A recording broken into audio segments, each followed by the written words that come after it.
Shocking. But in the passing game, Eagles didn't do much.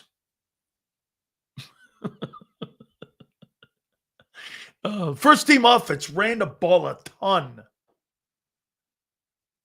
Okay? Saquon was a star, man.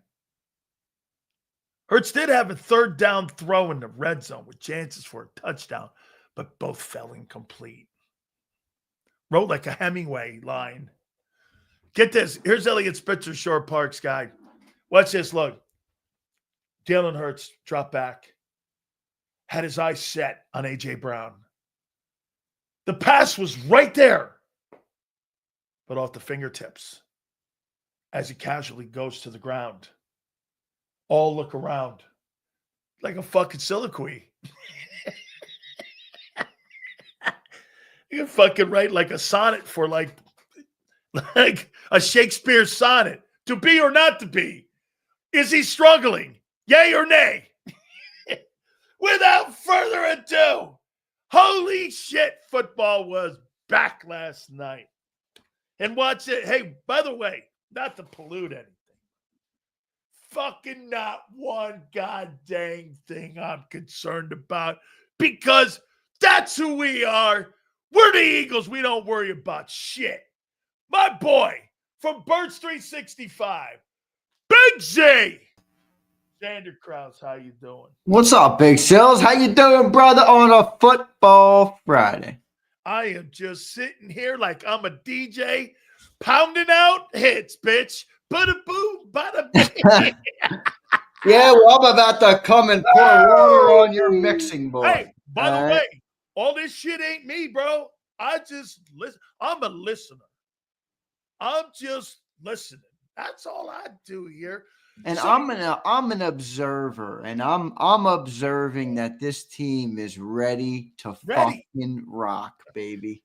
Okay. So, do you agree or do you not agree that with the talent level on this team should not be anything less than number 1, 2, 3 in the NFL offensively? That's a bullshit quote. Hold on. Wait a minute. You have the number 1 wideout. I don't give a shit what we have. You don't go into any season saying if we're not the 1, 2, or 3 offense. Wait a second. Let me get it out, and I want to hear what your take is on it then. Okay, I do. I'm interested. You have the number 1 wideout. According to you, he's better than McLaurin, the number 7 best wideout. You have the best O-line in football. You got the best running back, a top 5 quarterback, and your expectations for the offense would be what now? I don't think you go into any season, no matter how talented your team is, and say, if we're not the 1, 2, or 3 offense, it's a failure. Obviously, the expectation is very good. It's probably top 10 with a real desire to be top 5. But I don't think you can go in and say, we better be 1, 2, or 3. What if we're number 5 and we win the Super Bowl? You're going to give a fuck about the ranking of the offense? That's not the best. But my problem with it is, that's not the best indicator of a successful football team. Who was the number 1 offense in football last year? I think the Ravens. And they didn't. And what did they do? They lost in the AFC title game. So I mean, look. So they had a good year. I'm just no. I think it was the. Well, AFC, was it division? Divisional. Yeah, they lost in the divisional. Was it Bills and anyway? Bills and Chiefs. Bills and Chiefs. It's an important thing. Do you have high expectations for the offense? Absolutely. But I don't love the way you framed it in 1, 2, or 3, because you can be 5, 6, or 7 and have all the success in the world, and I'm not going to worry about that. Do 12? Yeah, all right. Now I got a problem, But even John's like, they better be above 8. I'm like, all right. I mean, if they're 8, I'm good with that. I think they were 8th last year, weren't they? Yeah, but it was a weird 8. I mean, it was a weird 8 because it didn't look like Sileo wanted it to look. No, because it doesn't look like the way they built the team. Well, that's fair. I think do think. Well, haven't they kind of embraced that though? I mean, last year was and they admitted this, was a surprise to them in the sense of the way they won most of their games. So I agree with that, but I don't think anybody, to be fair, would have expected that, because that's not the way of the modern NFL. especially the way they constructed it. it's completely contrary to what every team is trying to accomplish. So, but I do think they've embraced it more, and they've showed already more like, hey, we're good with this. We're going to double down on this. You heard Lori talking about fullbacks and things like that. So, yeah, I don't like saying they got to be 1, 2, or 3. Okay. Now, I'll say this. If the defense falls out of the top 10, your only chance to win is you better be 1, 2, or 3. How about this? They have to be 1, 2, or 3 early. No, because if they go, I mean, you could start the year 2-2, and we did last year, and still be fine. Okay. So, in order for it to be, maybe they have to be to win all 4 of those games, but you don't have to be in the sense of your season's not going to be off the rails if you're not early. I don't expect them to be, by the way, early. First 4 weeks. So, okay, that's a great question. And who do you expect to be hitting on more on all cylinders in the first 4 games that you're going to be challenged? The defense or the offense? I think probably the defense in that perspective, or no, the offense, in that perspective, just because of the new guys on defense as compared to the offense. And the talent on offense. Yeah, I mean, I think every year is truly different. So it's tough for me to say, hey, a lot of guys come back from last year. You should be able to pick up right where you left off. I don't really think that's true either. So I'm not going to approach it and say, hey, they got to be this in the first 4 weeks or else. It's like you would probably assume they need to be better than the defense early in the year. I would agree with that. Hey, maybe we all get surprised and the defense comes out swinging. I'm not really sure, but I think the best team that has the most chance to have a consistent start to the year offensively is probably the Bills because they rely on the least amount of people. That's right. They rely on one guy, and you mostly know what that guy's going to be. Now, I think there's major limitations to that, but from a continuity standpoint, it's the easiest for that team because, with the Eagles, you got 5 different cylinders that got to click. With the Ravens, even, they got a multiple there. With the Chiefs, if Mahomes doesn't have anything, what could that be? The Bills is like, it's the Josh Allen show. Josh Allen's probably going to be pretty good. Let me read this to you, what was posted by Micah Parsons. Yeah, I read it. Yes, I wanted to be here. I did everything I could to show that I wanted to be a Cowboy and wear the star and the helmet. I wanted to play in front of the best fans in sports and make this America's team once again. The team my pops and I grew up cheering for way up in Harrisburg, Pennsylvania. Unfortunately, I no longer want to be here. I no longer want to be held to closed-door negotiations without my agent present. Let me write that down. Come on down. Or up, I guess you could say. I no longer want to be here. Closed-door organizational meetings with Jerry is a common thing. I do think it's interesting with the agent, but go ahead. I no longer want shots taken at me for getting injured while laying it on the line for the organization, our fans, and our teammates. Hey, dude, you fucking play for that guy, and you don't know that by now? Shut the fuck up. I no longer want narratives created and spread to the media about me. You play in Dallas, you douchebag. You know this goes on. Dude, this isn't the player's fault. Dude, you know this, though. I know, but that's not a reason to not. Wait, those guys back in the day played under that with Jerry. All right, dude, it's not fucking back in the day. It's 2025. Okay. Welcome to the fucking show. Soft. He's soft. I don't give a shit that he's soft. This is not Micah Parsons. There's plenty of things you could come up with to talk about him, and not all of it. I am 1,000% not on this guy's side for this. Dude, the Dallas Cowboys. No way. Sills, they suck at the business side of things, dude. You know this. So just because you know this, then they're off the hook? No. Well, you just said you're not on Micah's side. Get me out of here. I don't need a soliloquy written on a fucking social media. No, because that's bullshit. I don't negotiate my standing in fucking Dallas. No. Jerry Jones is notorious for going to the media and saying shit like he has with Parsons this summer. Micah wanted to let people know. Yeah, listen, I get this. These are very public-facing athletes, Sileo. They are no longer just players on the field. They are brands. They are personal brands. They have social media deals. They got podcast deals. Their brand is their business, dude. that you can't have Jerry Jones going out and sharing everything and not giving your side of the story. I don't agree with that at all. I'm sorry. I think Micah to put out what he did is fine. I think it's completely lame in my book, come okay? On. You're siding with Jerry fucking you show Jones. me one great NFL fucking player that's gone in the past or present that negotiates. You saw Tom Brady negotiating in the media between the bitching that went on between New England and him and Belichick? Absolutely not. You think that's the same situation? Oh, yeah, because you've got a high-profile guy. Brady never made the highest paid money. Dude, Brady and Micah should be compared. Making $45 million a year. And you missed the point of why Micah put out his message. Bro. Micah put that out and basically said, I was willing to do a deal and take a discount a year ago. They don't want to talk. Whining. Go ahead. Who are you whining to? Okay. You have no control over your destiny and you're whining. Why? Great. So Jerry's a big bad guy. Where's that getting you? Okay, so Micah Parsons, sit down, shut the fuck up, and wait for me to give you a deal? No. Do you want to be moved? We'll move you. All right, so you just wanted to, you're basically just saying, get in line, don't tell your side of the story, and if you want to be moved, fine, you can cry about it, and we'll send you where you want. You want Jerry to have all the cards. I don't understand that at all. He has all the control. I know, so why would you not think Micah should be able to speak his mind on it? It's irrelevant. Okay. Right. It's still his side of the story. It's irrelevant. I don't care. It means nothing. Okay, so just because it's irrelevant, let Jerry talk shit on you. Let Jerry make you look like you're this type of dude. Let Jerry do all this shit because you're not in control. Are you under the impression that Jones won't resign him? No, he will, but he'll wait until the very last minute. And that's then what was all this? Huh? What would all this spend then? Show. What's that? The showmanship to it.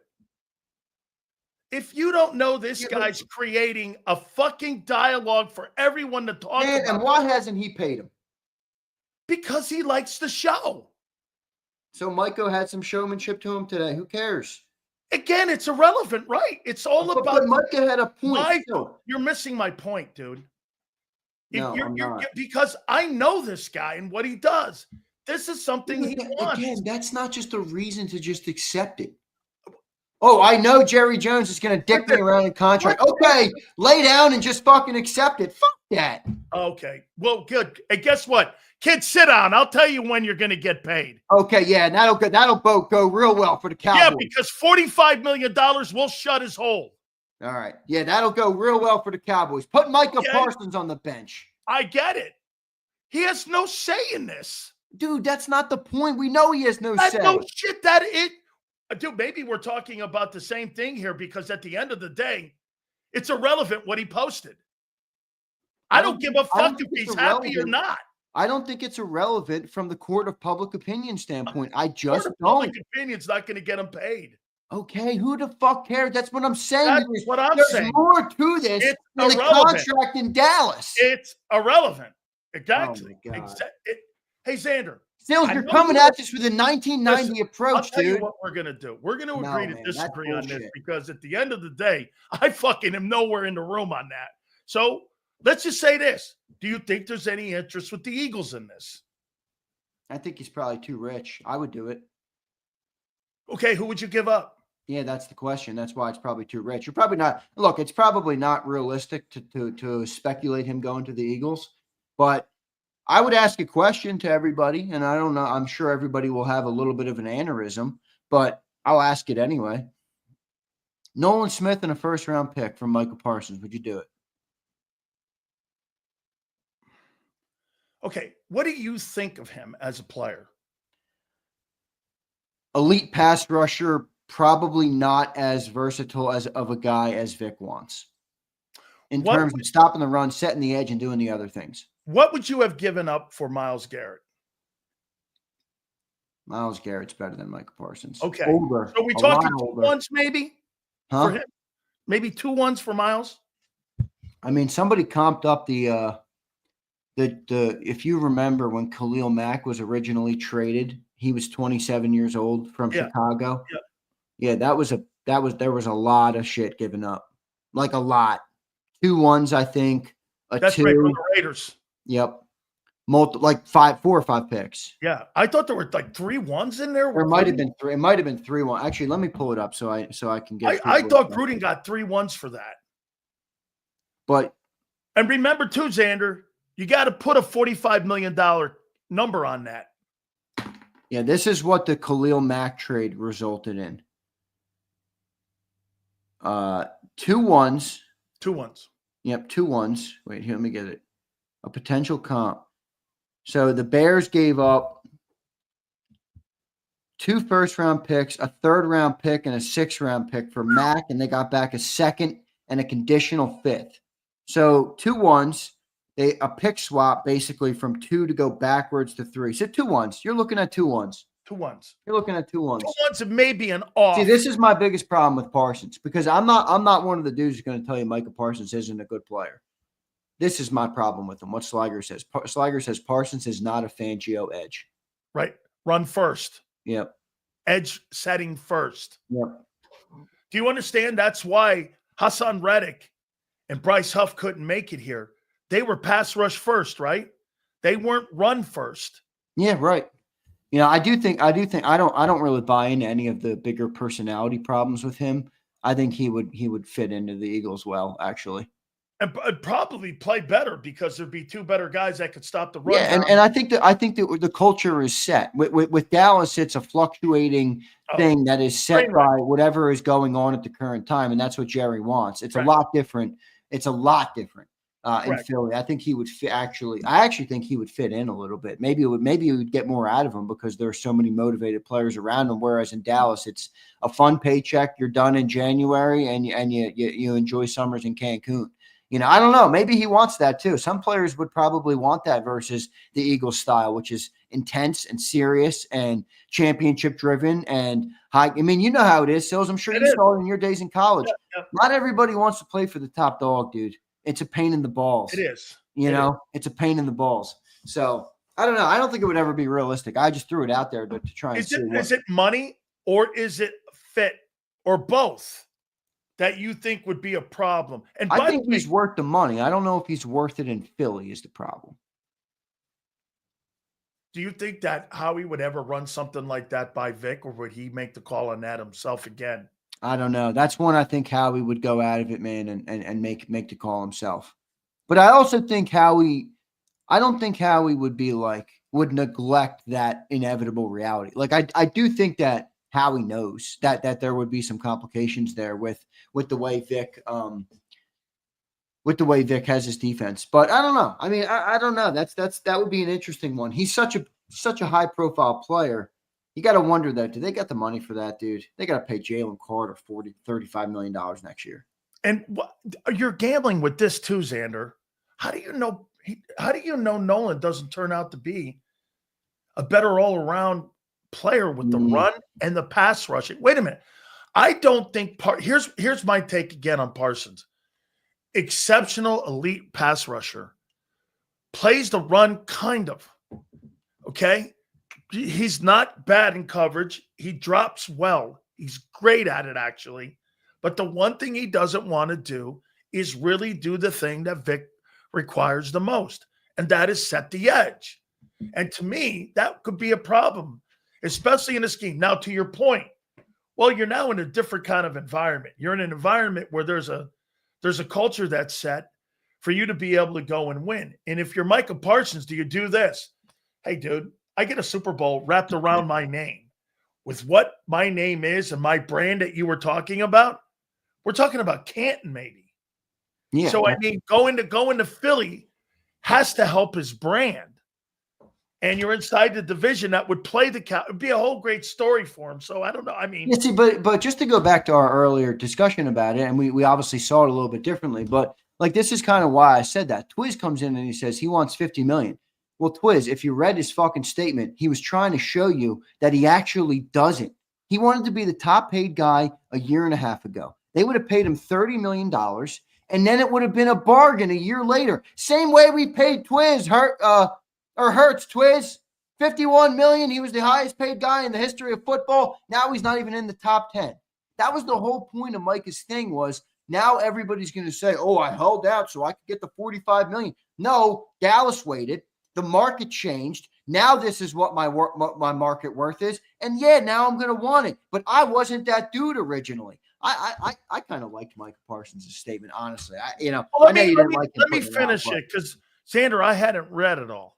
Well, I understand what you're saying in principle of, all right, you want to fucking trade and you got to write a soliloquy so everybody in the NFL world talks about you all day long. I get that part of it. But if you don't do that in Dallas, man, Jerry's going to keep you on a stick, on a string, dude, and move you like this, you know? Let me go here.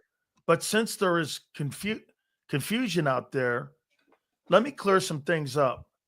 I had my agent reach out to the Cowboys last offseason after my third year, which he's eligible for an extension. Right. Hopes for getting a deal done early. By the way, if he was in Philly, that deal would have been done after year 3, just like it is with every other great player.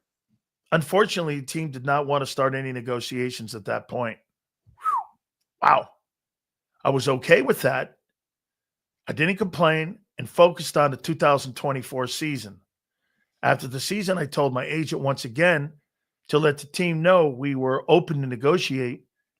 When they met at the combine, my agent informed me I should wait for other deals to get done because the price would either go up, but I didn't care. I wanted to secure myself with the Cowboys long term. This was before any of the other pass rushers deals got done. Oh, wait, there's more. There's more. Well, you don't have to read the whole thing. He continues on, and then this summer happened. The season ended. Micah wanted said again, okay, is the contract negotiation going anywhere? He had a conversation with Jerry, and Jerry basically acted like they got a deal done together without an agent in the room. This is not awful. And he told them to fuck off. He wants them to talk to his agent, and now they haven't called the agent. It's like, yeah, he exposed what we all knew, that the Dallas Cowboys absolutely suck balls at the management of players, of contracts, and of the back end things. And this is why this is so important and so ironic and funny to me, because the very reason that we're able to bash Mark Holmes every Wednesday on this show is exactly what Micah Parsons just showed you. I wanted a deal done after year 3. I would have gotten $26 million a year, $28 million a year. It'd be a bargain for them. Now my price tag's up to $45 million. They still don't have a deal done with me. They're going to pay top dollar. We're going to have to get rid of a bunch of other players, and we're never going to be a good football team.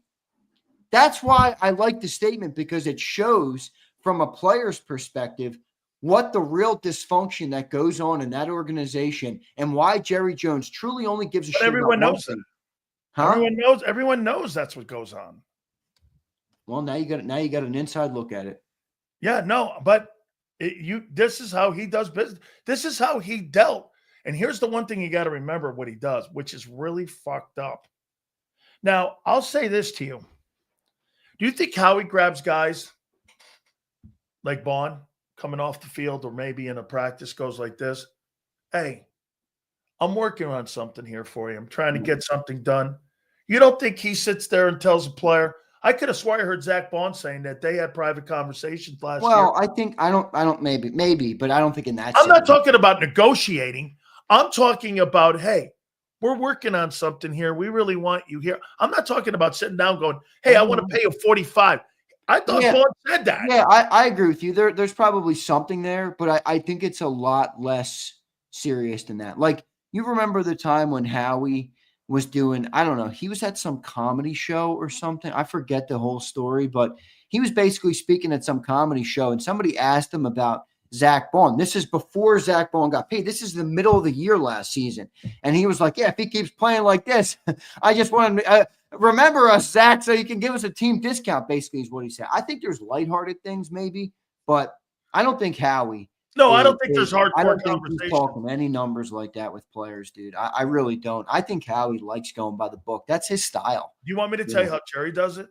So Jerry will have you come in. You're working out at Valley Ranch. And all of a sudden, he'll come down into the locker room down there, and he'll come down and he'll go like this. Hey, come over here, Michael Irvin. I want to talk to you. Right. So he'll go Micah up basically wrote this, what you're about to say. Really? Yeah. He basically wrote, he said, Jerry called me in for a leadership meeting in March. I went in, it turned into contract, And then he acted like we had a deal before my agent was, and my agent was never in the room. I told him I'm going to get my agent with him and get, and I thought that was going to be the start of the deal. Dallas then said, we have a deal in place. I don't know what you're talking about. There was no deal in place. And then he said, all right, we're just going to let them come to us because they wouldn't take my agent's call. And then they never called the agent. They still haven't called the agent. Now it's August 1, and people are going to say, oh, Mike is this, Mike is that. I'm sorry, but Mike ain't no damn diva. All right, this is a game where you're putting your life on the line every play, man. Like everybody else got paid. I think he should be getting paid. What year were you born, Zander? What year were you born? 1998. Okay. So this is back a little bit before you here. This is what happened with Emmett. The same shit that you said. You know what they did? Emmett went into the office and him and what's his name had kind of like a side ass deal worked out. All of a sudden, when he talked to the agent, Emmett Smith's agent, they went like this. Well, where's the contract? Jerry goes like this. That's between me and Emmett. Emmett goes, no, it's not.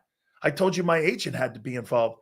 They missed the first 2 games. They went 0-2. They ended up going out and winning the Super Bowl. But this is shit that goes, if you know this, though, Zander, any Dallas Cowboy big-time player knows that Jerry Jones is going to be involved in contract negotiations with you. He's involved with player assessment. He's involved on player acquisition. He's involved in the draft. This is the shit he does. And this is why the Cowboys have won 3 games in 28 years. Yeah, it doesn't make it right. But there's nothing the player being right has nothing to do with it. Yeah. You know what you're in when you're in Dallas. No, I know that. And just because you know what you're in, though, doesn't mean you should do nothing. I mean, look, there are 32 other teams. I bet you 31 of them would fucking pay Micah Parsons a lot of money. How much? Yeah. 45, 50? Are you going to pay him 50? Well, who's You're the going to highest? Pay him as much as Jalen Hurts. Who's the highest paid now at that position? Is it TJ? It is. I thought what's his name in Cleveland made like $500,000 more. Maybe TJ makes 41.5. I think he makes 41.5. Now, I personally think Michael Parsons is a very good football player. I think he's one notch below the Myles Garretts and the TJ Watts of the world. I'd give him 40. 40 million. That's what the market is. And this is why he wrote the statement. This is why he wrote the statement, because, he wouldn't be wrong, by the way, to ask for more than those guys, even knowing he's not better. A perfect example would be, look at the quarterbacks who just got paid. Are they better than Joe Burrow? Are they better than Jalen Hurts? Are they better than Lamar Jackson? No, but they're getting more money. That's the way the market works in the NFL. So if Micah did come in and say, I want more than them now, I wouldn't really blame him, because they're the one who made him play an extra year without getting the bag of money secured. Now they're still not giving him. What he's worth to me, I think he's worth 38 to 40. What I think 15 teams would be willing to pay him would probably be 42. And then you'd probably have a lot of teams like the Bengals who, would have to hold out as well because they can't afford that type of cash. Boy, I'll tell you, if I'm a Philadelphia Eagle, man, I love Jerry Jones owns the Cowboys. They're never going to be good. I'm telling you, we are actually at the point now with the Cowboys. It's not fun anymore because it's laughable. I know they're not going to be good.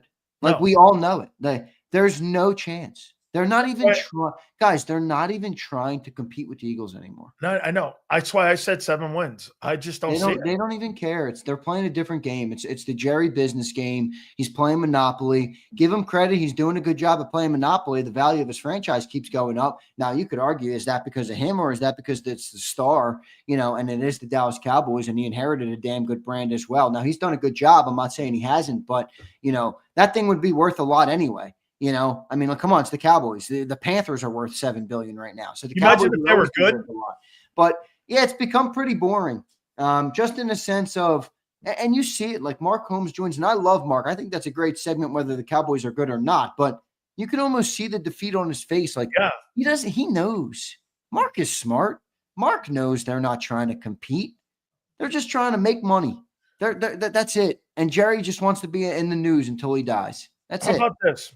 How about sending Terry McLaurin to Dallas you have 3 wideouts to be something that he'd be interested in, and you send Michael Parsons, and you get a third rounder, for from Washington. Yeah, that would suck. I wouldn't want that because, Micah in Dallas, Micah's a very good player. We got to play him 2 times anyway. But he's in Dallas, so we know he's not a real threat. You go to Washington, now I'm like, oh, shit, that's actually a good quarterback. Hey, maybe they're doing some things. I don't know. Who knows? So I would much prefer that doesn't happen. I actually wouldn't rule this out. John Lynch. In terms San Francisco? Yeah, I don't think so, but Money. I don't know who else. Like, who else would be like a real contender on a big-time edge? Would the Bills? Buffalo. Pair him with Von Miller, Joey Bosa. No, is Von Miller still there or is he gone? No, he's now in Washington. Right, that's right. Yeah. Oh, yeah. Duh. How about Baltimore? Baltimore, I feel like they're pretty good on the defensive side. Like, I don't know if they're going to add. It's one, you know what I mean? Like, that would be like a big receiver coming available to Philly, and you'd be like, yeah, they're not going to add them. They're good. Baltimore's got a pretty damn good defense. Denver's interesting. Would you trade Trey Hendrickson to Dallas and then take on, if you're going to pay somebody that kind of money? Well, that's fair. You pay Micah the 40 instead of paying that guy 35. Now, see, if I'm Pittsburgh, I'd be pissed because I'd be like, I would have traded TJ Watt to them, picked up Micah. You got 4 years younger. Micah's 26, man. I know you get younger, and if I'm going to pay $5 million, you don't get better though. TJ's a better all around edge than Micah. He is. Yeah. He is. But if you're Cincinnati, doesn't that make sense to you? Because then if you're Micah, you've got Joe Burrow on the other side. Boy, if they send him to Cincinnati, oh, that'll be awful for him. I mean, it's a good team, but he's trying to get paid right now. Well, I don't know if it's a good team. I think it's a good offense. It's not a good team, but it's a good setup in a sense of they don't need to revamp everything to get back to the playoffs. How about Tampa? Need a better defense. Tampa would be interesting. That would make Tampa pretty scary. Right? How about Detroit? Detroit, I feel like they got money. Do they? They're gonna have to pay Aiden Hutchinson soon. I feel like that'd be a little bit of overcooking it. Don't they have 2 good edge rushers over there? They do. Okay. So I feel like Detroit would maybe be overcooking it a little bit. Chargers is interesting. How about the Eagles? No, right? No. Yeah, I don't see it either. Okay. Here's the Eagle deal. Reed Blankenship, Nolan Smith, and a 3rd-round pick. Oh, I don't know if that'll get the deal done from their perspective. And a 1. I'm giving you Nolan and a 1. Take it or leave it. I'm not giving you Reed and a third. Now I'm giving up 2 starters. Fuck that. Well, you think I'll give up an edge for an edge and a 1. Well, you're not going to go straight up for that. I mean, he's not a straight up 1 player. 2. One. And give him one. We got a bunch of 1 and a Nolan. 1 and a Nolan. A 1 and a Nolan, and how about a 3? Because we got a bunch of them. Okay. All right. 1 and a Nolan and a 3. And then at the other end, you got to pay 45. Yeah, but you're paying. What are you going to pay Nolan after this season? Depends on how he plays. Now, it's much more team friendly to sign your own draft pick because you'll be able to work in the 5th-year option. Remember, Nolan was a 1st-round draft pick. He'll probably take, I'm not saying he'll take a team friendly, but you get it done. It's already on the books. You know how to work the contract. Probably a lot more team friendly to sign Nolan, but I like Nolan. I'm just a little bit concerned on the injury long term. Like, how's his body hold up? He's very good at everything Vic wants him to do, which is great. But can he stay on the field? That's a bigger question. Jim says he'd rather keep Nolan. I don't have a problem with that. I'd rather stay on my plan. How about this? A 1 in Davis. No. Get this. Yeah, no, listen to me. No, I'm not getting rid of. I got 2 linebackers that I have to protect in there. I just invest. Josh B is also right. What if you keep Nolan? We got a lot of draft picks right now, dude. I'm not doing it. I'm not doing it, Guy. I'm not Zander. I don't like it because then you're not going to be able to pay I'd rather pay. By the way, I saw somebody say I'd rather pay Jalen Carter. They could trade for a receiver, a tight end, an edge rusher, and a linebacker right now. They're still going to pay Jalen Carter. I guarantee you there is 0 scenario on God's green earth where the Eagles are not paying Jalen Carter. So don't even worry about that for a second. If they get Micah Parsons, it ain't going to be Jalen Carter that's the sacrifice. It's going to be somebody else. All right? They're paying Jalen Carter. All right. let me ask you this now. So there's a 3-man race at corner, and there's a 3-man race now at safety, right? Are you putting Cooper DeJean in the safety battle? Yeah. Or no, you putting McCollum. Well, I'm gonna go here. Yes. You're saying McCollum though first. Yes. Okay. And then remember what Vic said. The roster's gonna kind of figure it out. No. So DeJean's not in that. He's your safety net. Safety net. And then you added Eli Ricks, I guess, for the corner. Yes, I did. I added it. Okay, so look here: McCollum, Sidney, Makuba, safety, corner, Eli, Adoree, and Keeley. And Eli, I would imagine he's kind of working himself in there. Do you agree that now, after the first week, you've moved further away from having an idea who that position guy was going to be? And there's more question marks after the first week than there was going into training camp. Do you agree or not agree? More questions, you said? Yes, at safety and corner. Well, this year, definitely. Oh, at large, I don't know yet. I'm talking after the first week that you kind of had an idea that you wanted Makuba to be that guy and that you wanted Keely Ringo to be that guy at corner, right? Right. You come out of the first week of practice, you're going like this. Well, now we got a 3-horse race at each position. And I really don't know who's going to win that job right now. Right. You and I would say this. Fuck, man, the D-line's a little more solidified now than going into training camp than what I thought it was going to be, but it has been. Right. So again, you agree there's 6 guys battling for 2 jobs. Yeah, I mean, a couple of them are shoddy, but yeah. Yeah. Okay. Who wins that safety job, in your opinion? If you had to make a gamble right now and you had to make a call on the opener against the Cowboys on September 4th, who wins that job?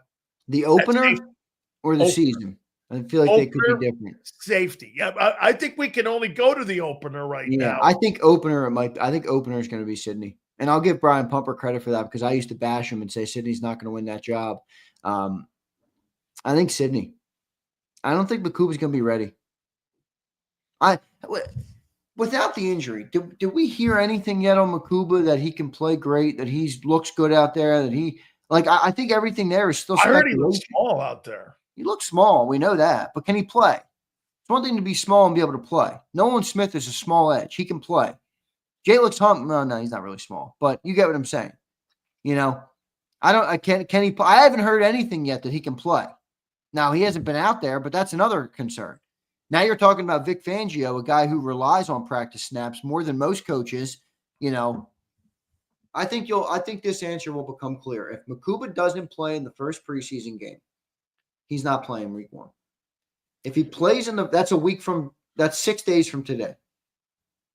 So if Makuba's not ready to be on the field. You think who starts in that game will start against Dallas? No, I don't think that. I'm saying if Makuba has missed so much time that he's missing even then, I mean, you're really probably not going to have him. I might go here with this. I might make a prediction that McCollum starts there at safety. Nah, it's not going to be McCollum, dude. Vic went to him a year ago. Yeah, but Vic did add some clarity to it. He did mention and he was hurt. Yeah, Vic mentioned that now. So it's one thing to speculate on. Vic said, he said he was banged up last year. He's coming around. So I don't know. I don't think it's going to be McCollum. If you tell me Tristan McCollum's our starting safety, I'm Well, let me ask you this. If Isaiah Rodgers was still on this team, would he be the starting right corner? That's a good question. Probably, right? Yeah. I think probably. If CJ was I think it'd be an open battle, though. Okay. I don't think it would be like coming I don't think it'd be handed to him. Yeah, I think he'd be rotating reps with Ringo, and they probably wouldn't have brought in Adoree. So it'd be Ringo and Rodgers battling. If CJ was still here, he's still the starting safety, right? Yeah, no doubt. Are you ready to call Ty Robinson a stiff yet?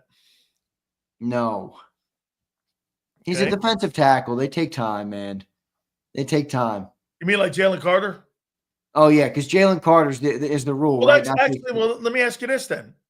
I don't think anybody ever thought that Jordan Davis was a stiff. No, but it took him some time. Okay, well, I mean, How long did it take Milton? Milton was a 3rd-round pick, right? And Ty's a 4th. Okay. Exactly. Okay, so expectations aren't that high on it. No. By the way, remember the stuff I told you guys earlier in the week? It's starting to rear its head. He's getting stood up by, what's the guy's name? Yeah, but he's a 4th-round rookie, you know? I get it. I'm not. I'll say this. I had optimism. Who stood him up? Yeah, Milata. I had Well, optimism. Milata. There was another guy. Some guy stole. Nick Gates, was it? Nick Gates stood him up. Yeah, I mean, look, I'll say this. You ain't sounding an alarm on a 4th-round pick, but I will admit this. I thought he was going to be a contributor year 1. That was always an optimistic take for a 4th-rounder. That does not look good right now. Hold on. He may be later, man. He might be later. Abe, he's not failing you yet, dude. No, he's not. No, he's not failing you yet. No. He's going to take some time. This is what I tried to – it might have been taught. This is what I tried to explain to J-Mac about Moro Ojomo. Moro Ojomo is far along for a 7th-round pick. Moro Ojomo is a Grand Slam pick. Yeah. You got a 7th-round draft. Wait a minute. Is this right, Zander? The Philadelphia Eagles have 2 7th-round picks in the starting lineup. Is that right? Ojomo and who? And Milata? Yeah. Yeah. Anybody else? You got 2 7th-round picks. Let's run through this tape real quick. That's fucking crazy. Let's run through this real quick. Saquon's a 1. Hurts is a 2. AJ was, I think, a 2, right? A 2nd-rounder? AJ was a 2. Was a 2nd-rounder. And Devontae was a 1st-rounder. Now, you traded for a 1 for him, but he was a 2. Yeah, but I'm talking about when he was drafted. Yeah. Goddard was a 2nd-rounder. Devontae was a 1st-rounder. Dotson was a 1st-rounder. Milata was a 7th-rounder. Dickerson was a 2nd-rounder. Juergens was a 2nd-rounder. Steen was a 3rd-rounder. Lane was a 1st. That's your offense. Top 5 picks. A lot of 1st-rounders on that offense. Okay, here on defense. On defense, wait, I'll run through it. Nolan was a 1st. Carter was a 1st. Ojomo was a 7th. Jalix was a 3rd. Cooper was a 2nd. Quinion was a 1st. Healy was a 4th. Reed was undrafted. Makuba was a 2nd. Sidney Brown was a 3rd. Zach Bond was, I think, a 4th. I forget what Zach Bond was. N'Kobe was a 3rd. And Campbell's a 1st. Campbell's a 1st. Davis was a 1st. In that front 7, how many 1st-round picks do you have? You got Nolan. You've got Jordan Campbell. You've got Carter. You've got Davis. So you're telling me you got 4 1st-round picks in the front 7? Which is why we're not trading for Micah Parsons. That's right. Right there. That you're not trading. That's a lot of money. All right. Hey, some people here. Remember what Howie said the other day? Howie goes like this: if we spend a 1st-round pick, as far as I'm concerned, that's like paying a guy, because that's big money here. Okay, so what I got here now? So you don't believe in any way that the offense is struggling in any way whatsoever? Nothing. I don't think they're struggling. I don't think they're succeeding. I think they're at camp. They're at camp. Dude, what the fuck do you think comes from Saquon Barkley? Wow. They started running the ball today, and that fucking crowd went nuts. Dude, everybody. Stiff. Wait, I'm just saying, it was energy. You felt it. And then when they went to the passing game, it kind of wobbled again a little bit. What did your boy ESP give him? Dude, it's camp. Wait, a D- or a D+ and a C+ in the last 2 days, according to that guy. That's not big sales. I didn't say that. I was just commenting on it, Who so gives you're not a shit? Okay, so you have no focus. You don't. No. There's not a singular % of me. What did John say? Did John say that he thought that they were what? John said John gave the classic training camp answer he always gives. Which Like is this what? long roundabout thing Like about vanilla ice cream? kind of, yeah. But in a McMullen way, he got information to the people, which is what they like, and that's what people want from him. But I don't think he confirmed or denied, one of those things.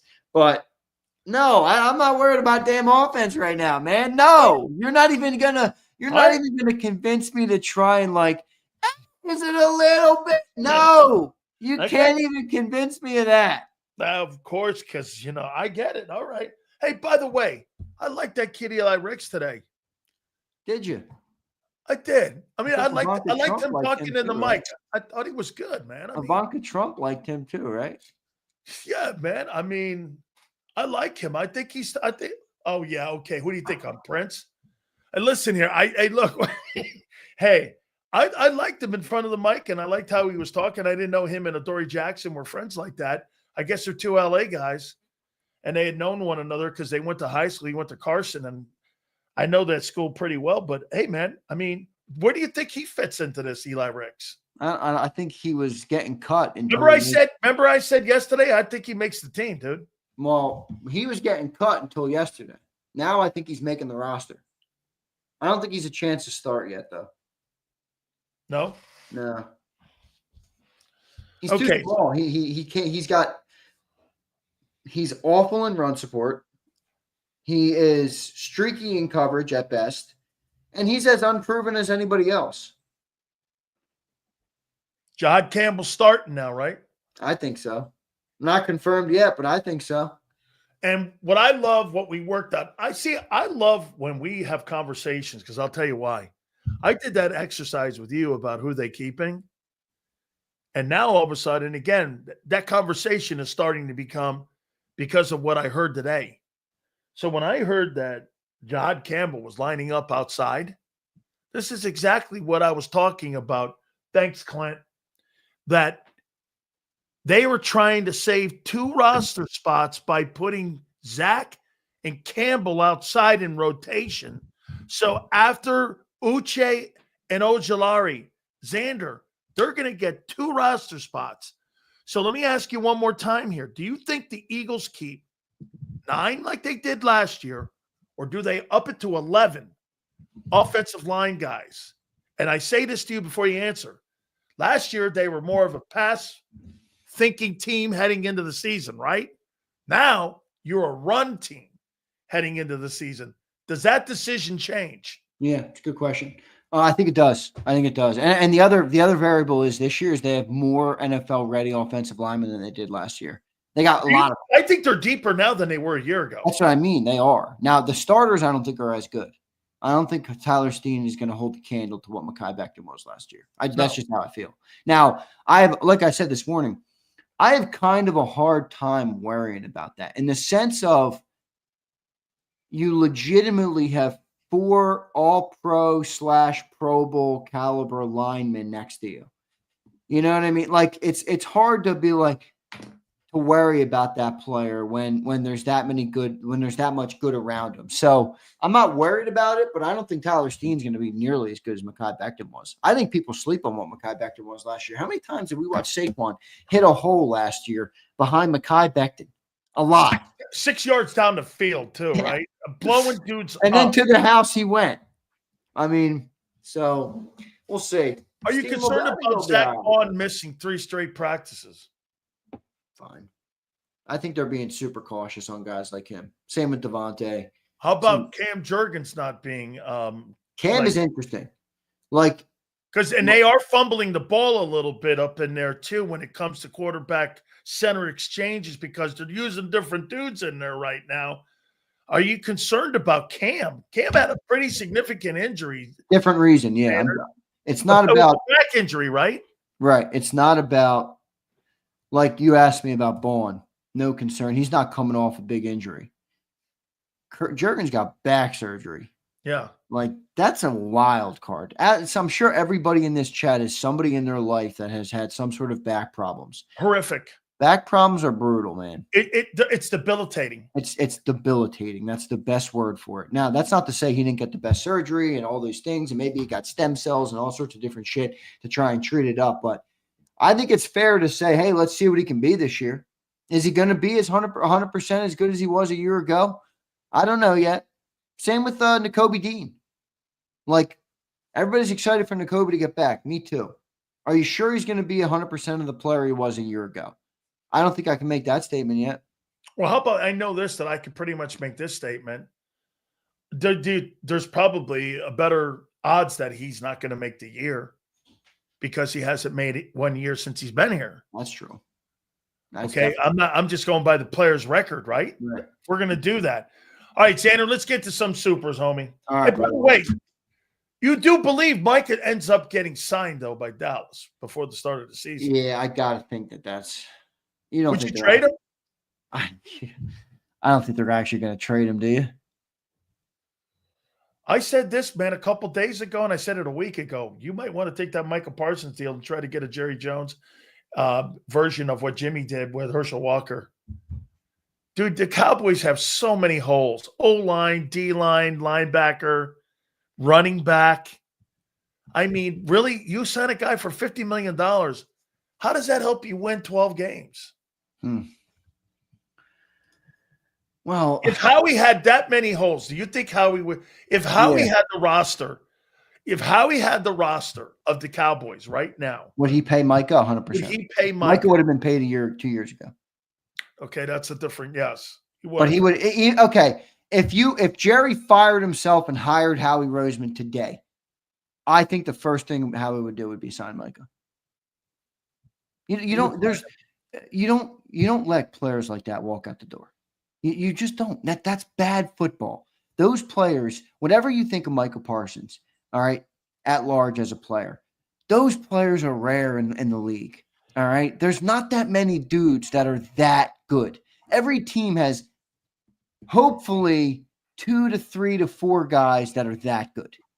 Chiefs let Tyreek Hill walk. Different. Wide receiver. He was voted last year the best player in the game. Different. Wide receivers different than an edge. Wide receivers are growing on trees right now in college. Edge rushers are not. And even the top guys, even AJ. Exactly. Twice. Once, excuse me. AJ's been moved once. So I threw out Nolan Smith earlier for Micah. I have a more realistic one that would be probably more true. And I don't think the Eagles would do this. And I wouldn't do this so let me preface it before you emotional people in the chat start going crazy. You know what would realistically have to go for the Eagles if they wanted Micah? AJ.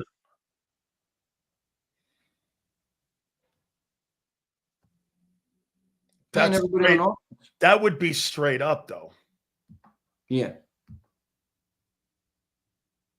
I'm not doing that. I would say no to that deal. To be clear, I would say no to the deal. This, though. I'm just saying from a roster. See, people always take this and like, oh my God, you would send that. Remember, guys, there is a business side of it too. The only way to make that work most likely would be to shed a salary the size of AJ's.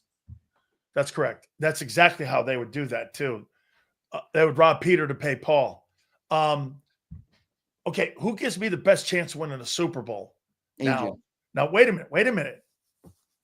We won a Super Bowl last year with an 8.5 sack guy. Hold on here, though. Hang on. You won the Super Bowl with a number 1 ranked defense. Yeah, it's true. What kind of impact do you think he would have on making that defense number 1? Maybe not that much because of Vic. Okay, I mean, I think he would. Let me be clear. You're adding a good. Look at this dumbass. Look at this. You're an idiot, AJ. You look like an idiot. All right? AJ, sit back. It's a conversation. Relax.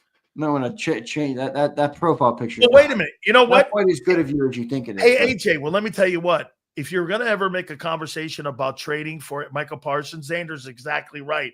You're not trading fucking Tyler Steen for him.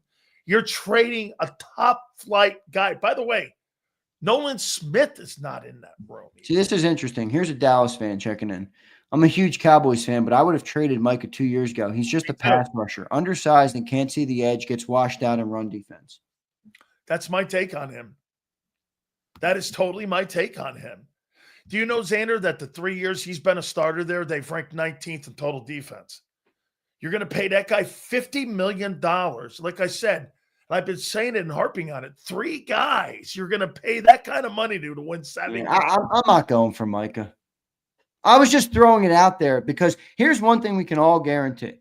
And Howie told us this in an interview on, I believe he was on with Jason Kelsey and them guys a year ago or whatever it was. It was. He calls about everybody. Howie wants to know what the market is. All right. So he's going to call and figure out what the market is. He's going to go like this. He's going to have 2 boards. What's my team look like with him? And what's my team look like without him? And he's going to look at it and go, what are the pluses and minuses for me making a move? First and foremost, he has to go to the owner and go, could that even be a possibility because of the finances? You know why the owner would allow it? Because of what you just said, Zander. He would have to take something. So he'd have to go upstairs and tell fucking Jeffrey Lurie, we got to trade AJ if we want to be a part of this. Yeah. Or I wouldn't do it, though. That means you would have 2 $40 million a year guys and a $17 million a year linebacker playing on your defense. I'm not doing that deal. It's not realistic. No, it's not. How do you feel about the edges now? A little shaky. Here we go. This is why people said Brian's an idiot. See, I think I just roasted AJ and he was responding to Brian Pumper's super chat. My bad, AJ. You're handsome. All right. Good profile picture. I was just calling you out because you called me out and you wasn't calling me out. AJ, my bad, big dog. Stay with me. Would you be willing to swap Hurts for Micah? I would, and they'd be getting a Super Bowl MVP. Jared would do that in a heartbeat. No, he wouldn't. Why would I want to get rid of Hurts? Why would I want to go when I have Dak Prescott does not fit what they have because they have nothing. Jalen Hurts is like, you know what he is? He's like the carburetor that fits in an engine that makes that engine run smooth. Why are you going to Ronnie Mack is going to be so wound up tonight because he knows Eagles fans are going to be asking. He's going to be like, no, it's not happening. Stop falling for the big name trap. No, everybody, you're all stupid. All right, McMullen. I like what you did, though. Finally, you got a chance to do it. A.J. Brown for Micah Parsons. I'm not doing that. That's interesting, though. Yeah, but why would you do that? We suck legitimate ass when AJ's not on the field. You want to sign a pass rush exclusive guy for $40 million? That's dumb. Would you trade Mulata for Micah? Fuck no. Fuck to the fuck of the fuckity no. No. Excuse my French, but absolutely effing not. Jordan Mailata? Are you kidding me? Tell Jalen Hurts that. Go tell Jalen Hurts I'm trading Mailata. He'd say, "Hey, no, you're fucking You're awful deep at O-line. I don't give a rat's ass. I'm not trading Jordan. Well, again, what you need to tell Eagle fans, Zander, if that conversation ever was real, those are the names that have to be brought up. Yeah, I know, but the Landon Dickersons of the world, you're not in any way whatsoever going to be doing this. Well, I'll trade you Munden and Reed Blankenship and fucking that's not going to cut it. Josh B said it. We got picks, man. Use the picks if you want them. Okay. I'm not trading AJ Brown. I'm not trading Jordan Mailata. I'm not trading even fucking Landon. How many more years does AJ have on the Eagles? He's under contract through 2029, dude. That doesn't matter. How many more years does he have on of guarantees? I think he's got another 2 or 3 years of guarantees. Okay. So you think he's here another 3 years till he's 31? I think I think he could be. You think he retires an Eagle? AJ, I think it's more unlikely, but I do think there's a weird outside chance because you got to remember the Eagles now, it's typically been trench players, but the Eagles do have a weird way of like once they feel somebody should be in Philly. Like, it's almost like they learned from Brian Dawkins. Like, Jason Kelsey, Brandon Graham, Lane Johnson, Fletcher Cox. All of them retired as an Eagle. There's not many teams in the league you can find 4 players that started and ended their career with them on their teams right now. That played in the same era of one another. Exactly. So I'm not saying that it makes sense from an AJ perspective, but I do think he's ingratiated himself a little bit as a guy who's embraced the city, embraced the team, embraced what it takes to win. The fans love him. He has that arc story with the book and just a different thing. I think he's got kind of everything where maybe Howie would view him as I'm not getting rid of this guy. But we'll see. I think there's a better chance for Devontae Smith, to be honest. Wow. Oh, finishing his career. Yes. Here, I think Devontae finishes. You think Hurts finishes his career in Philly? Yeah, I think Hurts does. Well, Brady didn't finish his career in New England. That's going off of maybe not. I mean, look, it's always a possibility they don't, but that's going off. I'm taking Hurts' 4 years and what he did and saying if you extrapolate that out for the next, let's call it 8 more years, and it's even comparable to what he's done in the first 4, I think he retires in Philly. If there's some sort of big drop off, yeah, I mean, you're probably going to move on from him at some point. He'll go for a change of scenery. But if he's got, let's just say he wins 1 more Super Bowl, he's going to retire in Philly. We've never had a quarterback do that. You're going to let that guy go? I'm just saying that Peyton Manning and Tom Brady and Aaron Rodgers and all these first ballot Hall of Famers, none of those guys have retired. You think the Patriots? Wait. All right, agreed. Good point. Okay. Wait, you think the Patriots regretted that? No. Oh, really? Yeah. They haven't done legitimate shit since that guy left. Do you think the Bulls regretted getting rid of Jordan? Probably not. What have they done since? Yeah, but the difference with Jordan is that Jordan didn't do anything when he went to Washington. Maybe because Jordan was older. Well, Brady was 44 when he went. Brady won a damn Super Bowl. I got it, but I don't really think. I think they wanted because they wanted to placate with Bill. Okay, that's good. And then Bill's gone. It's a great argument. It's a great argument. Do you think they regret keeping Bill over Brady? Well, I think there's I agree with you. There's 2 ways to look at it. It's well, Brady didn't finish, so Jalen wouldn't finish. But you could also look at it and say, do we want to learn from the mistake they made of moving on from Brady and just let Jalen finish his career in Philly? Do you think New England made a mistake by keeping Bill instead of Brady? I don't think if they got rid of Bill that it would have guaranteed Brady would stay, though. So I don't really it's tough to view it in that light. But I think if they had their choice today in hindsight, yeah, they would have picked Brady. Do you think Jalen Hurts will stay in Philly if Howie ever took another job? Just he would stay, knowing. I think that would change maybe his desire to stay. But I mean, if he's under contract, he's under contract. Again, you can move contracts, bro. You know that better than anybody. Yeah, I know. I mean, because then remember, this guy's about winning. I've been saying it's time to give Howie. If Howie's becoming such a hot commodity, people think I'm crazy when I say this, and you're probably right. I probably am fucking crazy. If Howie continues on this run right now, it's only a matter of time until one of these owners says, I'll do anything. I will give you 2% of the fucking team to come and be my general manager. I'm not saying that's realistic. I'm just saying that's a hot commodity right now in the National Football League. And if Jeffrey Lurie wants to make sure that guy doesn't go anywhere, it's going to take more than a 3-year contract. What's a 2% value of an NFL team worth?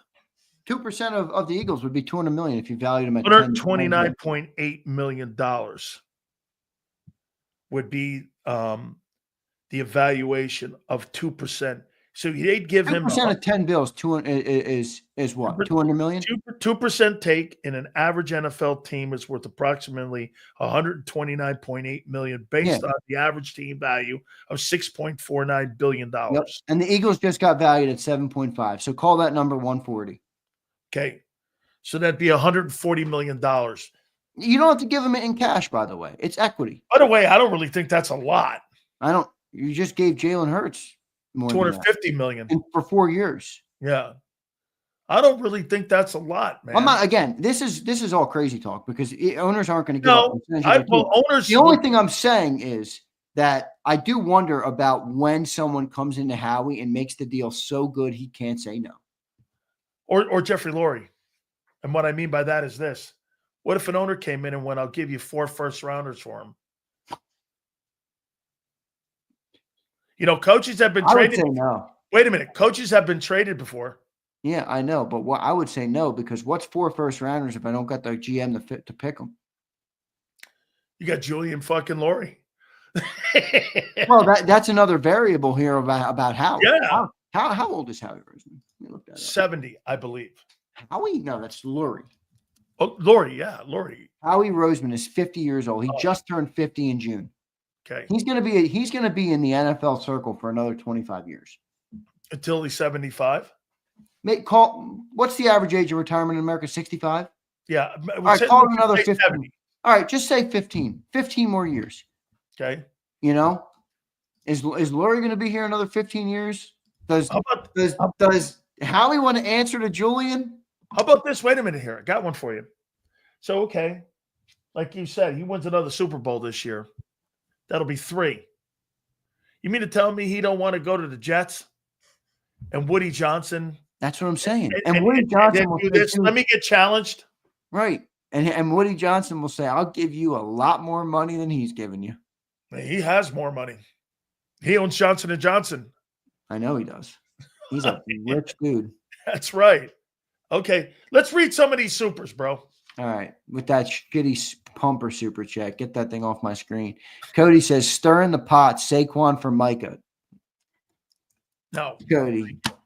Cody, I want to jump through my screen right now and fucking punch you in the head, Cody.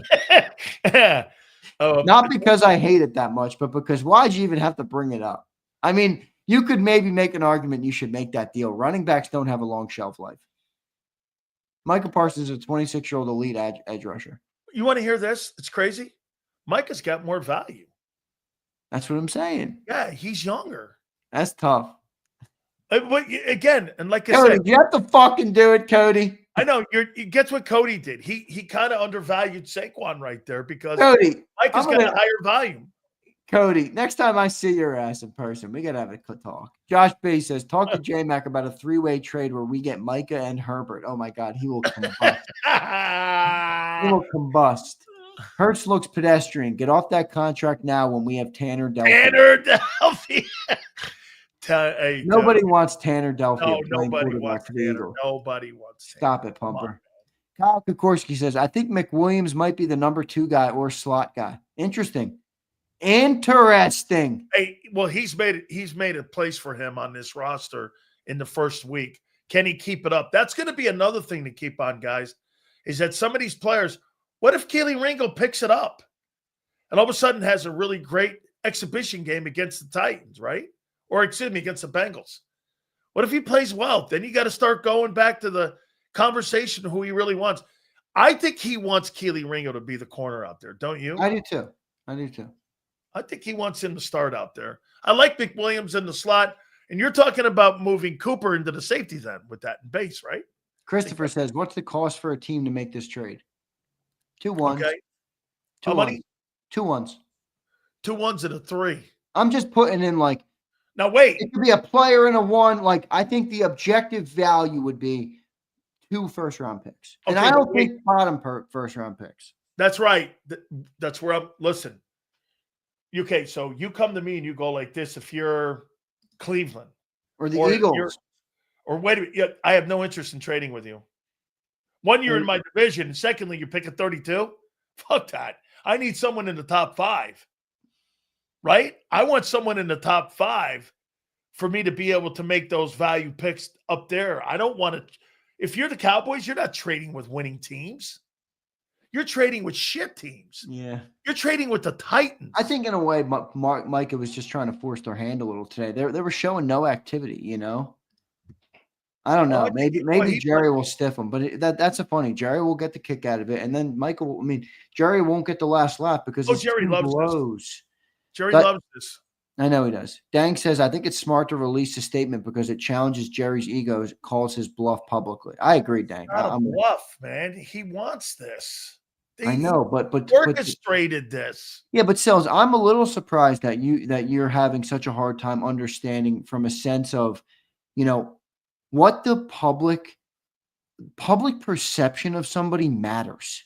Like if you don't ever, not to Jerry, but to Micah, it does. It does to him. Okay, but that's my point, though. Like you're a talk show host, you've dealt with this. Like you can't just let Jerry kind of speak his world and sit back and take it because hey, I'm in Dallas. I know you're talking to a cave.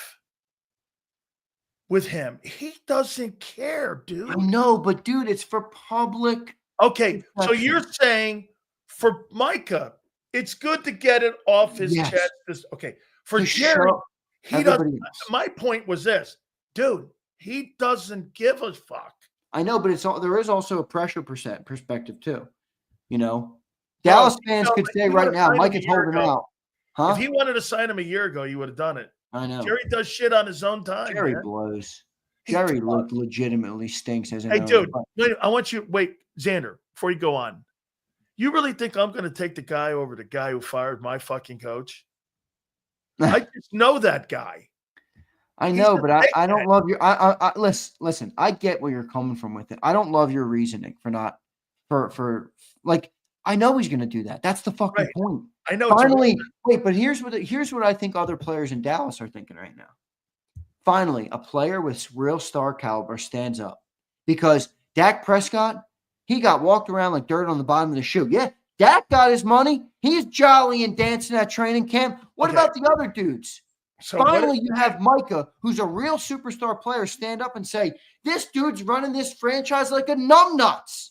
Okay. And for 30 years, we all know this. And on top of that, you know what he's going to do? He's going to make this whole thing look fucking orchestrated and stupid by signing him. And this is exactly what he does. He did it with Dak. He did it with CD. And he'll do it here. And you know what we're doing? What he wants? You and me talking and debating about it. That's all he cares about. I know. So at the end, it doesn't really matter. That was Zander, I'm not saying the player doesn't have a bitch. I'm saying that this is all orchestrated by this guy. I know. Look at my boy Cody. Cody, I want every problem in the world. That's where you're wrong, bro. He says, purely starting shit. You don't want these problems, see? LOL, love you, boys. Cody, I want every problem. All right? Don't fucking play with me, Cody. I ain't the guy either. All right? I like talking about all this shit. I like talking about tactical. I like the fact that the Eagle fans are even thinking about one.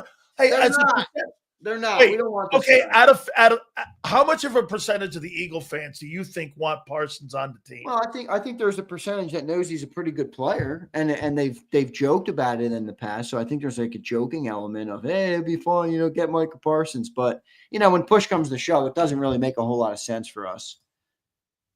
Let me keep rolling here.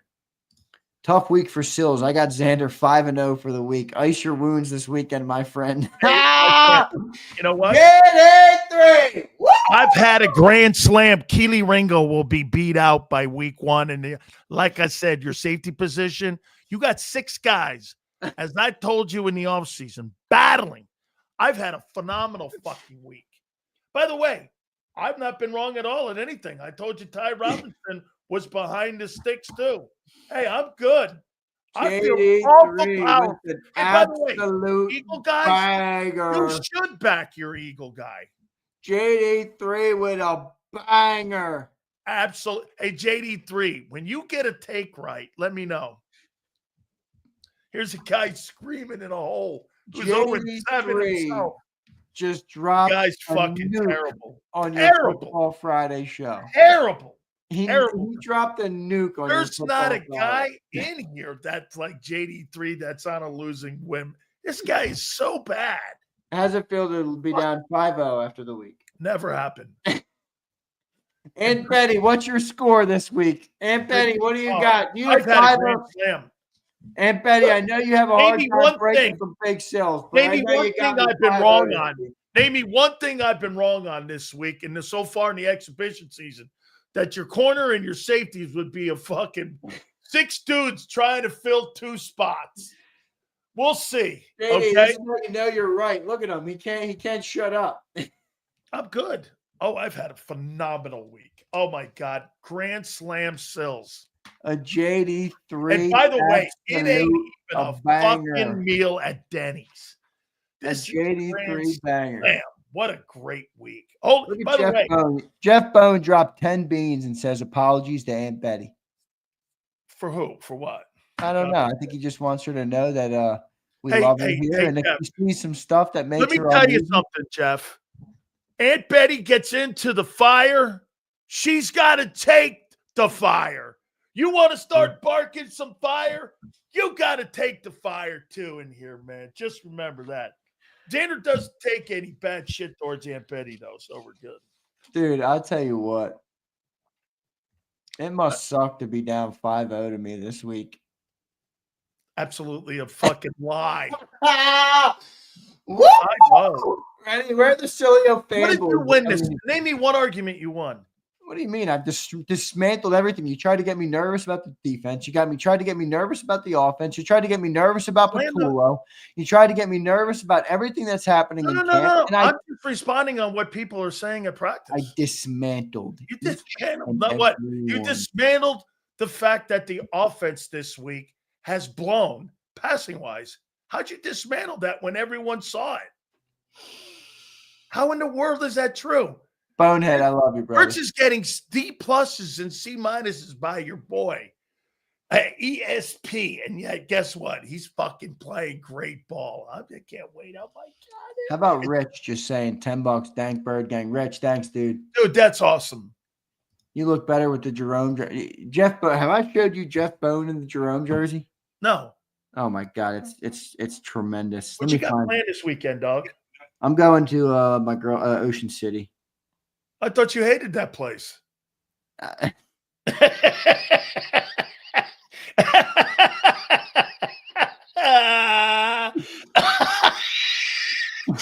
wait a minute. Oops. No, I don't hate it. I'm a Cape May guy. That's all. Hey, Zander. Oops. Yeah, what the hell, man? I don't know what you're talking about. Holy shit. Let me find Jeff Bone, the Bonehead, in the Jerome jersey. I got a fucking, hey, man. Look. Fly today. You feeling fly today? Oh, shit. Dope. Look at the lid, too. He's got a flat brim. I'm feeling fly today. Oh, look at his shoes. And the socks. Look at that, man. I like the lid. All you need now is a blunt. Oh, you got it. This guy's blowing doobs, and he's in the Jerome. Hey, Jerome would be awful proud of you, my friend. This dude, Jeff Bone, the Bonehead, is iconic. He's iconic. Jeff. I love him. Okay. Hey. All right. Hey, Zander, are we good? I think we're good. I mean, I'm hoping that you maybe get this weekend, just kick the feet up, get some ice if you need ice. If you got to ice something down. Yep. Maybe get a couple see. extra We'll Coronas. See if your boy Keely Ringo wins the job. Get a couple extra Coronas. Remember what I said. Remember this, folks. I told you Dory Jackson at the beginning of the fucking year would win the job over Keely. Vic Fangio would cut Adoree if it was up to him. He hates that dude. You heard it in the press conference on Tuesday. Don't say you didn't. I did, but I also saw he got burnt again today. Look, AJ, I ripped you. I'm sorry, bro. I thought you were attacking me. And AJ, when somebody attacks, I don't take it lightly. I fucking pounce. Apparently, you weren't attacking me. So I love you. Your profile picture's handsome, and you look good. Thank you, bro. He says, y'all better be nicer to Zander and Sills. I'm good. I don't need people to be nice to me. You're going to be nice to me. I don't give a fuck. Inflight says, Jerry is going to trade Parsons to Washington for Terry. So what? Then you have 3 receivers? Then you would have, CD's in the slot. You put Terry out wide, and you got Pickens and you got Dak. Does that make you better? I don't think he would do that. But right. What? Why? You're not going to pay Micah 40 to pay Terry 33? What about Micah to Buffalo? I think that could be realistic. I don't think they're trading him. You send Bush and a first rounder to Dallas because then Dallas has a running back. You remember Bush is under contract. Remember he wants a new contract. That running back up in Buffalo is pretty good, right? Wait, is this a new JM or is this the old JM? You remember the one JM? So JM, I don't know if this is the actual JM, but there's an old JM that I've removed from the channel because you had a show one day where you were a little extra hard on Jalen Hurts. I'll just say that. All right, this was years ago. This was probably 2 years ago now. And he comments back, like 20 comments after the show. I just called the NAACP on you, Dan Sileo. I'm like, all right, this fucking scrub's getting out of here. If you can't handle some criticism of your quarterback.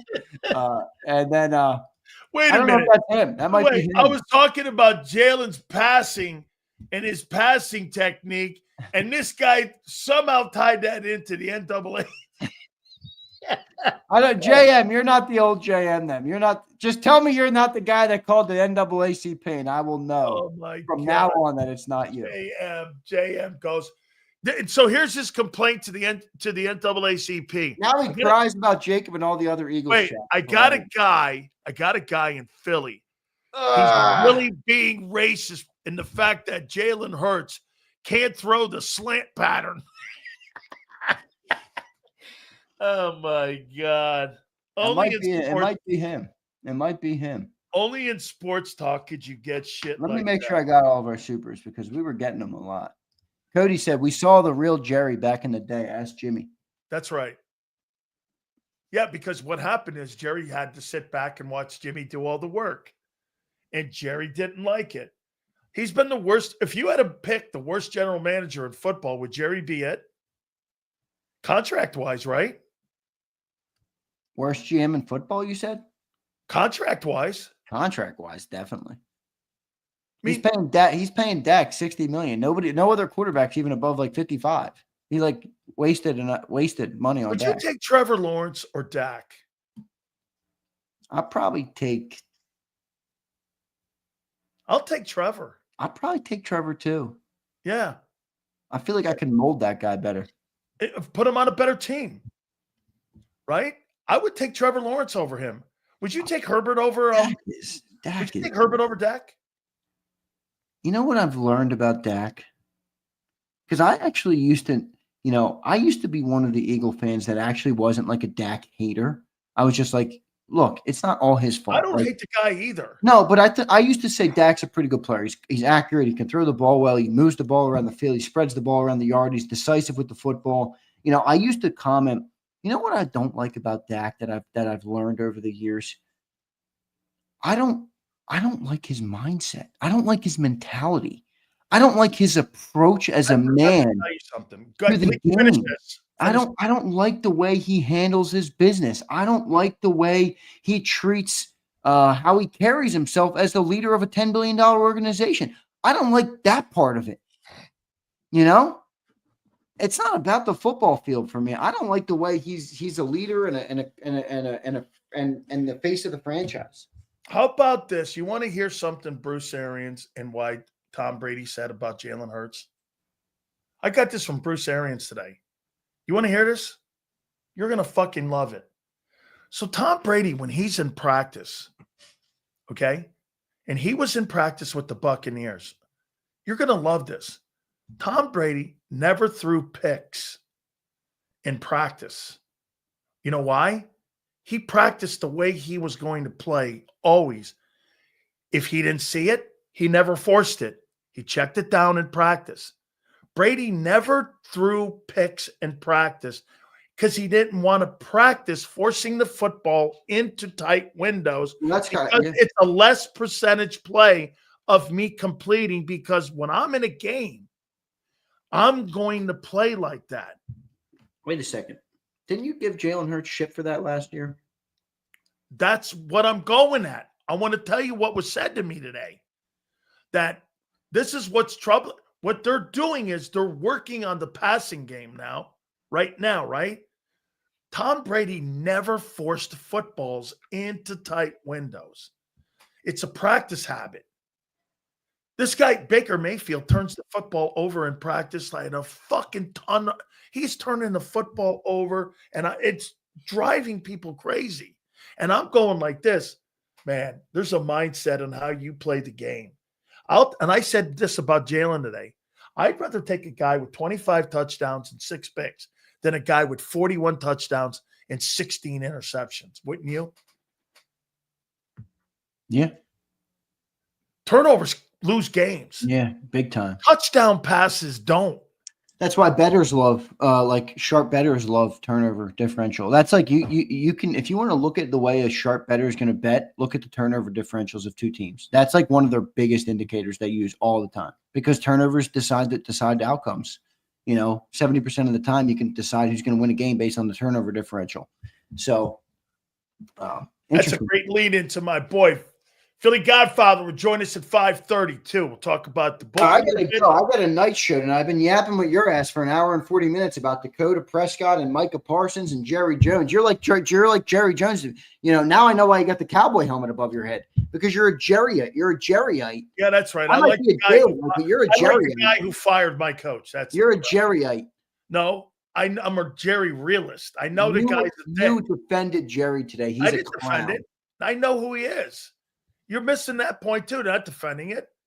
You're arguing with a guy who wants you to argue with. But just because I know who he is doesn't mean I'm going to let him be who he is. But again, you and me, it matters. To him, it doesn't. Yeah, you don't care. But to Micah, for Micah. Okay, great. So he's hollering in a hole. He's hollering in a hole that no one's listening. Wait a second. I hear stories of my grandfather back in the day. Did you listen to me or did you wait to speak? Wait a second. Let me hook you up on something. You think that Micah Parsons' words matter? They matter to him. Wait, they matter to him. He wanted to get something off his chest. You know what Jerry does? Oh, isn't that nice? All right, but at least now that he's corrected the public perception narrative. No, he won't. Everyone knows Jerry's a dick. Yeah, but what if you change in how people's perception? You really think you changed the perception of Jerry Jones? No, I don't think Jerry. No, right. I didn't say that.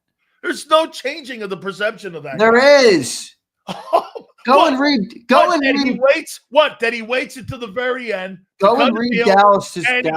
And he's a complete asshole. Go read the comments on Mark Holmes' channel today. Like Dallas fans are like done with Jerry. Gee, it only took you 32 years.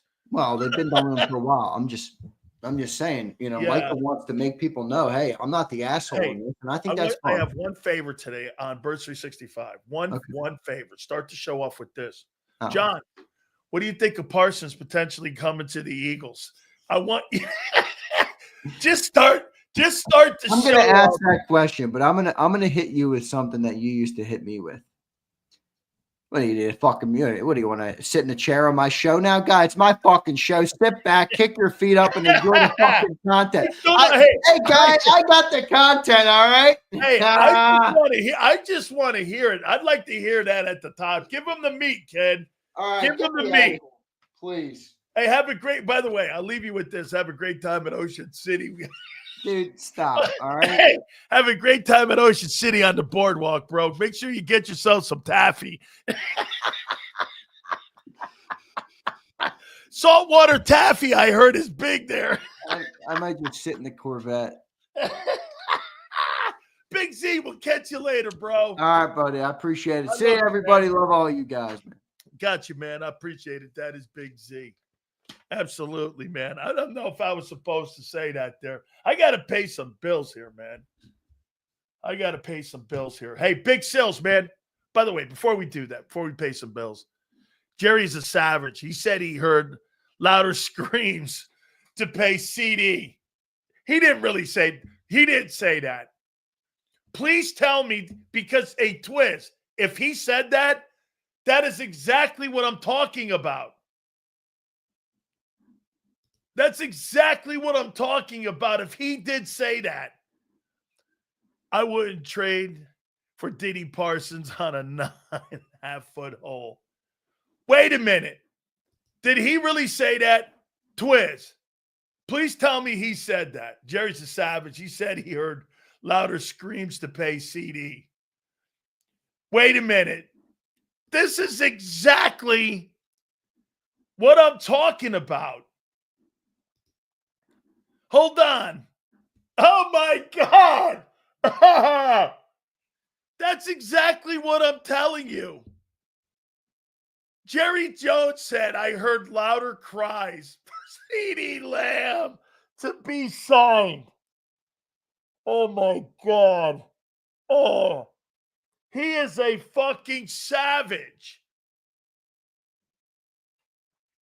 That is exactly what I'm talking about. Parsons is posting shit on Twitter. Jerry goes like this.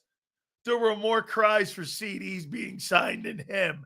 This is beautifully orchestrated by this guy. This is exactly what I'm talking about. Jerry Jones went savage. More interest in me to sign CD than Micah. Oh, my God. Oh, my God. That is, without a doubt, one fucking savage move. 2025 feelings matter, Sills. Holy cow. No way. Didn't Charles Haley throw a helmet at Jerry Jones? That I don't know. I know he threw it at George Seifert. Holy shit.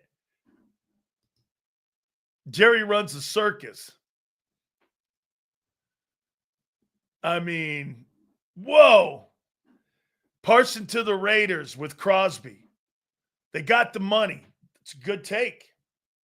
And it's out of the NFC. That makes sense. It's out of the NFC, too. Philly Godfather is going to be is going to be on with us later on too at the bottom of the hour. It's about Mbuka. What do you want to know about Mbuka? Emeka Mbuka, breakout rookie. I'll tell you, man. I think he's going to be a great football player. I do. I think, and he's going to get targets because Godwin's out. And Godwin's going to be out probably for the first 4. And they may get him. They may not. They may get him back, and they may get Tristan Wirfs back for the Eagle game. But they may have those 3 dudes. I'll tell you this.